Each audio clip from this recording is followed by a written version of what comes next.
First in first out என்கின்ற முறையை எவ்வாறு நாங்கள் உணவகங்களிலே பேணிக்கொள்ள முடியும் என்பதை பற்றி பார்ப்போம்.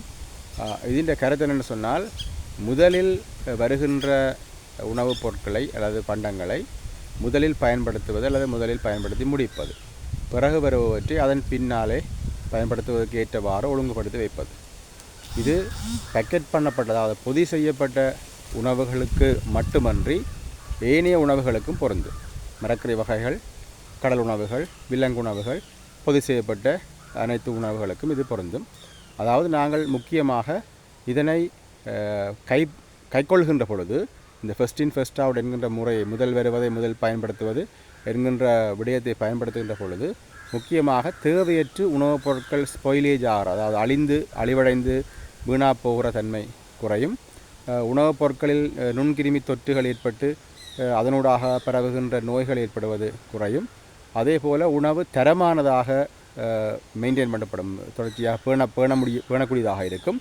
அதேபோல் தேவையற்ற பொருளாதார இழப்பு, இந்த உணவு பழுதடைவதால் ஏற்படுகின்ற இழப்பு தவிர்க்கப்படும். ஆகவே இந்த முறையின்படி குறிப்பாக நாங்கள் இறாக்கைகளில் உணவுப் பொருட்களை அடுக்குகின்ற பொழுது அவற்றினுடைய எக்ஸ்பயர் டேட்டை, அதாவது காலாவதி திகதியை கருத்தில் கொண்டு, காலாவதி திகதி குறுகிய காலத்தில், அதாவது கெதியில் முடிவடைகின்றதை முன்னுக்கும் அதற்கு பிறகு வார ஸ்டோக்கை நாங்கள் அதற்கு பின்னாலேயும் அடுக்க வேண்டும். ஆகவே நாங்கள் விற்பனை செய்யும் பொழுது முன்னுக்குள்ள பொருட்கள் முதலில் விற்கப்படுவதால் தேவையற்று எக்ஸ்பயரான பொருட்கள் அங்கே தேங்கி விடுவது தடுக்கப்படுகின்றது. இதை தினமும் செக் பண்ண வேண்டும்.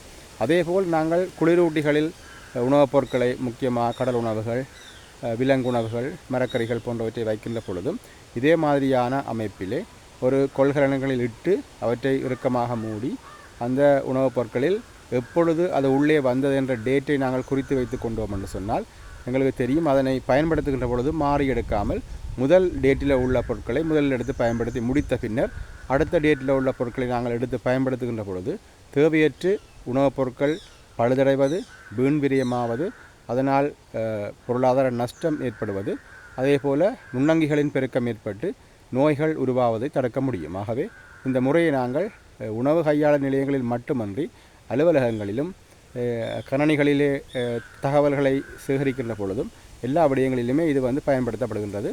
FIFO என சொல்லப்படுகின்ற ஃபர்ஸ்ட் இன் ஃபர்ஸ்ட் அவுட். இது நாங்கள் உணவு கையாளர் நிலையங்களிலே சரியாக பேணுவதன் மூலமாக பல்வேறு நன்மைகளை பெற்றுக்கொள்ள முடியும்.